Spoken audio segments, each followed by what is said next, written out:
I created Minecraft's smallest Hunger Games and brought 13 players to fight to the death. I told them that they could create teams of up to 3 and many people chose to do so. But what they didn't know is that everyone would eventually have to betray their entire team because there was only room for one winner. Anyone had the ability to donate, which would cause various different events like supply drops or airstrikes. The border already starts abnormally small and shrinks exponentially throughout the entire game. This Hunger Games was going to be far from normal. After everything was ready, everyone was let out of their cages and the game started. I quickly grabbed everything I could out of one of the chests and ran off into the woods. To my surprise, nobody tried to kill me or even tried to follow me. I guess the sheer amount of loot took their attention away from stream sniping. That was my initial worry because I wasn't allowed to have any teammates. After getting far enough away, I got stone tools as fast as possible and retreated farther from the cornucopia. Once I had a good amount of food, I started looking for a massive cave entrance. I looked around for ages and finally I found one. My plan was to mine for a crazy amount of time and get stacked while everyone else fought on the surface. After all, I really did control when the border shrunk. It's my event, okay? But at one point, I heard a horn. I ran the opposite direction. Get me out of here. I kept looking for diamonds until I figured I'd been mining for too long. After reaching the surface, I put my iron armor on. I ran around for a while and then got a donation from Klutzy. Thank you so much, Klutzy. I had to tell the chords of a supply drop. Big problem. I'm not allowed to use any custom structures, chests, or events. So there were basically diamonds lying around all over the map for everyone except me. At this point, I realized the odds of me winning were kinda on their way down the drain. Why did I give myself so many disadvantages? Don't ask me. I patrolled the borders in search of some apples so I can make golden apples, but I didn't find any. And guess what? Klutzy donated again. Boom boom time. Thank you for doing funny. Thank you so much, Klutzy. If you haven't caught on yet, Klutzy's kinda amazing. I went to the center and called for an airstrike. And don't worry, if you keep watching, there's a lot more where that came from. Now in true UHC fashion, I found myself looking for players in the only plains biome on the entire map. It's pretty empty here. And after reconsidering what I just said, those were probably my famous last words. I felt like I had some free time, so I kept mindlessly gathering food until I saw someone in the distance. It was Snowy. And he was known to be one of the best on the stream at 1.19 PvP, and he had more armor than me. But in 1.19, a sneak attack could easily end anyone. So I organized my inventory to be prepared for combat and then tried to sneak attack Snowy. But after loading in a couple more chunks, I realized that Snowy wasn't exactly alone. I couldn't fight a team with those numbers if I had full diamond, let alone iron armor. So I did what I always do, ran the opposite direction. My best bet was to mine straight down because if they were watching the stream, they wouldn't be able to stream snipe and follow me. Luckily, digging straight down isn't actually risky above Y0, so I dug until I reached like Y18 and then crawl mined for like 10 minutes. It didn't really help that the group that I just encountered was talking with someone else. I felt like everyone was just running around on the surface trying to kill me. I found a cave and started to look for diamonds again. While everyone was gathering resources on the surface, I finally found my first diamond. I was just about to go back up to the surface, but then I found a minecart. This minecart could save or devastate my chances of actually winning the game. Yes, alright, I'll make a sword. I somehow was saved and finally felt like if I played smart, I could actually have a chance of winning. I made a diamond sword with my couple measly diamonds, and after smelting what I gathered, I peeked my head out from the surface. I had another what I would call a jump scare encounter with another person, but I didn't see who it was. I traveled to the only part of the map where I hadn't seen anybody and tried to gather apples to make golden apples again. I pointlessly deforested the local area for like 5 minutes until I was interrupted. Oddbird appeared out of nowhere. I tried to make peace while he inched his way closer. That really didn't seem like an option anymore, so I went to plan B, skybase. If there's one thing I've learned about UHC ever, it's that skybasing is OP. To keep people from building up forever, at the start I implemented the rule that nobody was allowed to stack higher than Y120. Oddbird told me that I was already dead, that the border would kill me as it shrunk.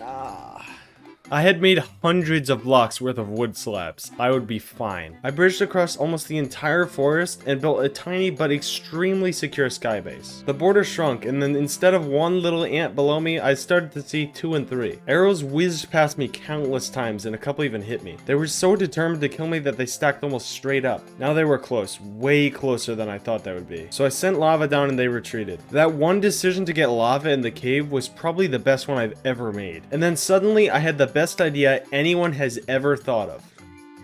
They don't know my master plan.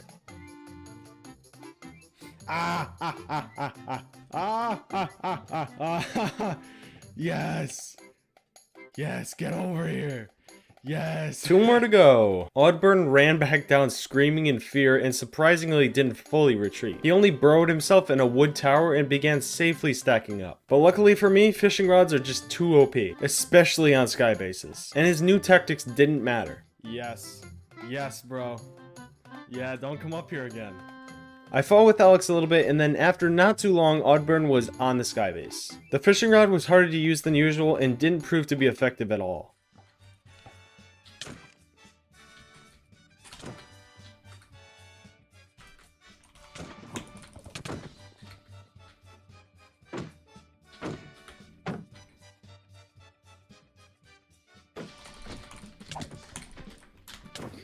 Oh my god. Eat it, eat it, eat it! Eat it! Get out of here! Yeah. He jumped off and I knew it was my time. He had to be low. I jumped and tried to get a crit, and if the water hadn't spread out so much, he would be dead. But the water had spread out and he started bowing me. I panicked and jumped. The amount of adrenaline that I had in this moment was impossible to put into words. If I made a single mistake, I could end the whole run in a second. Alright, I'm gonna need to stack up really quick. Alright, bro. I was at 2 hearts, and I desperately needed a way to escape. If Dream didn't exist, I probably would have died here. I sacrificed my water for my life and healed back to full health. I set up a treehouse near spawn and slowly drained the durability of my fishing rod. I was getting surrounded. When I got pushed, I met Alex's aggression and claimed the highest tree. And when the time was right, I snuck away and gathered some food.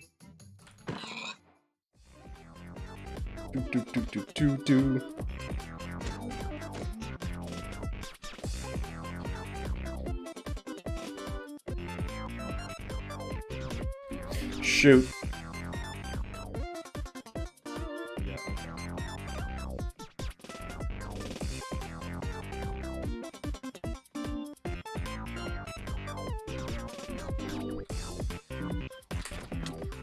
I fortified the tree and built another mini skybase. Okay, I'm aware my tactics are annoying, but I would do anything it took to win. And right now, it seemed like being highly defensive was a great choice. Then we played King of the Hill for like a minute until it was my time to strike again.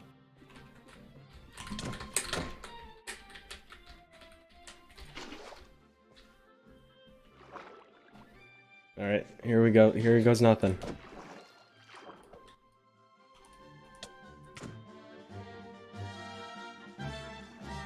Dude, I gotta do this. Come on, come on.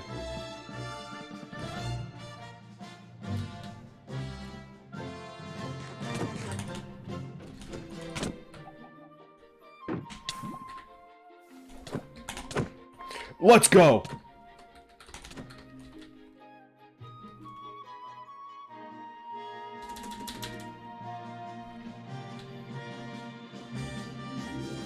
Let's go! I got another kill. I was so low, I didn't even care to survive anymore. Killing almost a fifth of the entire game was good enough for me. But I did survive, and I healed back to full health. And then I lost Alex. The border shrunk 200 blocks, and I started gathering more food. And I tried to climb to the highest hill to see if I could find Alex.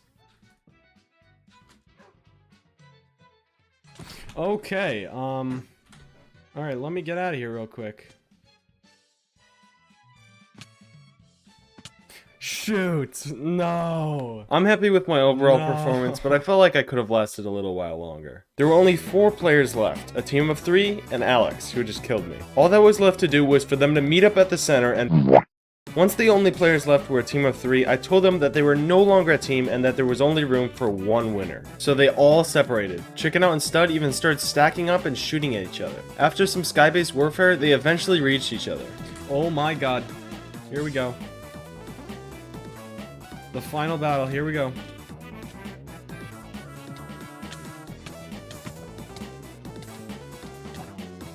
Oh my god. They're tanks. Oh my god. There were 2 players left, Snowy and Stud. The only problem was that there was 40 blocks between the 2 of them, and Stud didn't have any way of getting down. And because of it, he fell to his death. Oh my god. Okay. Alright, this is not supposed to happen, bro. Alright, Snowy's the winner. Snowy's the winner. No!